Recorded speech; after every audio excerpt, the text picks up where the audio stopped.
Case सुनते हैं, कागज पे कुछ फिक्रे लिखे होते हैं, अंदाजा लगाना होता है कहाँ सच है कहाँ झूठ है। हो सकता है बेपनाह हमने फैसले गलत किए हों, क्योंकि कागज के टुकड़ों पे जो लिखा गया है वो एक पार्टी को फायदा देता है और दूसरे को नहीं। सच क्या है वो तो ऊपर वाला जानता है। हमें लिखे हुए कानून के मुताबिक फैसला करना होता है। कागज के टुकड़ों पर जो लिखा होता है वो एक पार्टी को फायदा देता है, दूसरे को नहीं। सच क्या होता है ये सिर्फ अल्लाह जानता है।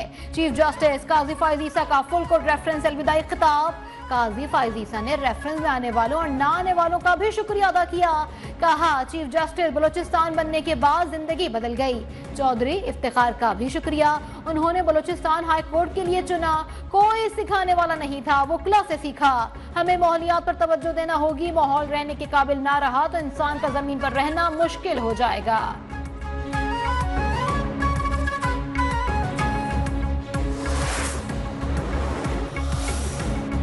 चीफ जस्टिस काजी फाइज ईसा की मुद्दत मुलाजमत का आज आखिरी दिन। फुल कोर्ट रेफरेंस में चीफ जस्टिस, नामजद चीफ जस्टिस समेत 16 जजेस की शिरकत। जस्टिस मंसूर अली शाह रुखसत की वजह से फुल कोर्ट रेफरेंस में शरीक नहीं हुए। Justice Malik Shahzad, justice Athar Minallah, justice Munib, justice Ayesha Malik की भी अदम शिरकत। फुल कोर्ट रेफरेंस में अटॉर्नी जनरल, सुप्रीम कोर्ट के वकला, बार काउंसिल्स के भी नुमाइंदे मौजूद थे।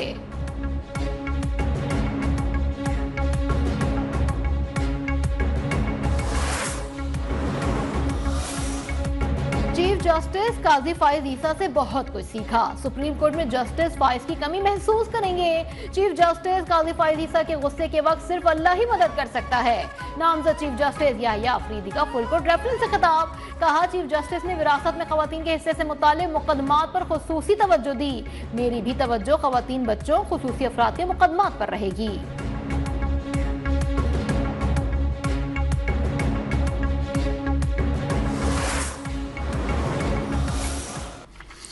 We are gathered here today to celebrate the outgoing Chief Justice Issa's completion of an illustrious judicial career spanning over 15 years.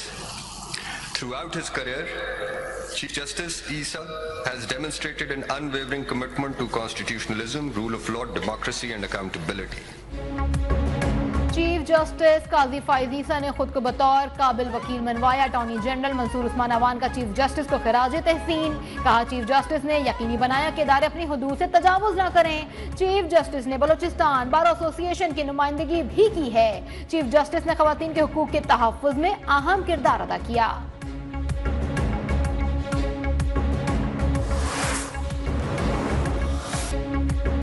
Supreme court के सामने लोग तस्वीरें लेते थे, सोचा खाली जगह पर यादगार बनाई जाए। चीफ जस्टिस काजी फाइज ईसा ने सुप्रीम कोर्ट में बुनियादी हुकूक की यादगार का इफ्तिताह कर दिया। कहा यह यादगार अवाम के लिए है जो दिन रात खुली रहेगी। निजी कंपनी से यादगार का नक्शा मुफ्त में बनवाया।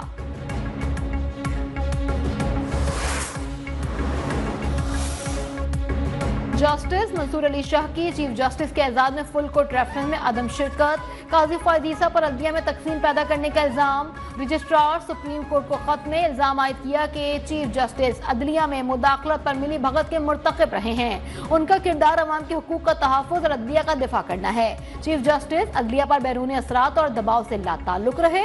उन्होंने अदलिया में मुदाखलत के दरवाजे खोल दिए, दिफा करने की हिम्मत नहीं दिखाई।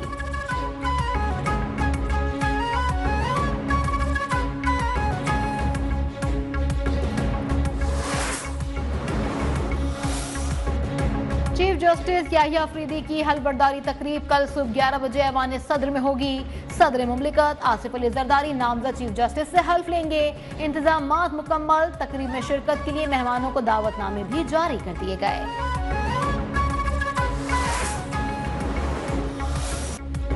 पाकिस्तान स्टॉक मार्केट में एक और रिकॉर्ड इंडेक्स 90,000 पॉइंट्स का संगे मील उबूर कर गया। कारोबारी हफ्ते के आखिरी रोज 1100 से ज्यादा पॉइंट्स का इजाफा।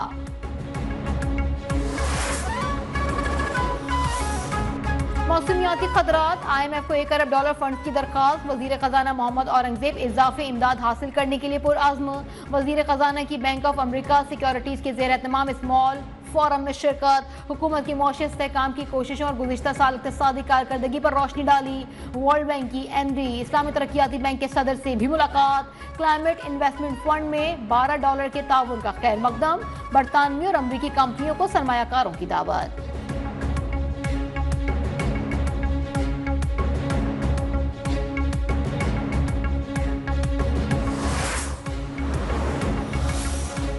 इस्लामाबाद हाई कोर्ट में डॉक्टर आफिया सिद्दीकी की सेहतियाबी और वतन वापस लाने से मुतालिक दरखास्त। हुकूमत ने वक्त अमेरिका भेजने का फैसला कर लिया। एडिशनल अटॉर्नी जनरल ने अदालत में पेशरफ से मुतालिक आगाह कर दिया।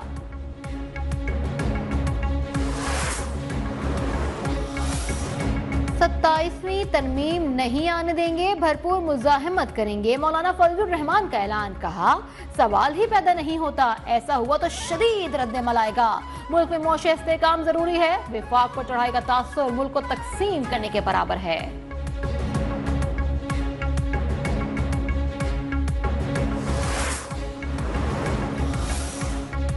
बानी पीटीआई इजरायली एजेंट नहीं, इजरायली हुकूमत का हिस्सा है। गोल्ड स्मिथ फैमिली बानी पीटीआई के लिए जो कर रही है सबको मालूम है।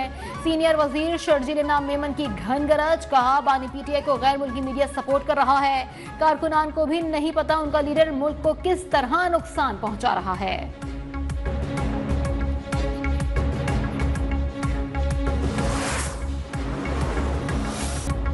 बुशरा बीबी की रिहाई किसी डील का हिस्सा नहीं, उनको हफ्ज़े बेजा में रखा गया था, अब वो महफूज मुकाम पर हैं। अपोजिशन लीडर उमर अयूब का कहना है बानी पीटीआई पर तोशाखाना केस भी झूठा है। इस केस में आसिफ अली जरदारी और नवाज शरीफ को जेल में होना चाहिए। इलेक्शन चोरी के खिलाफ हमारा एहतजाज जारी रहेगा।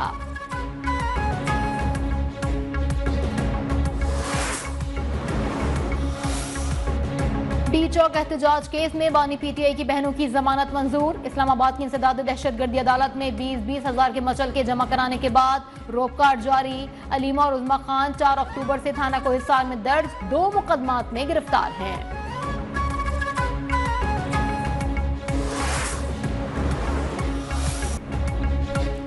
और पिंडी टेस्ट में सऊद शकील की जिम्मेदाराना बैटिंग, शानदार सेंचुरी बनाकर पाकिस्तानी टीम को सहारा दिया। खेल के दूसरे रोज पाकिस्तान इंग्लैंड की बढ़तरी खत्म कर दी। सऊद शकील और नोमान अली की 8वें विकेट पर 87 रन की उम्दा शराकत, 50 से ज्यादा रन की बढ़तरी हासिल कर ली।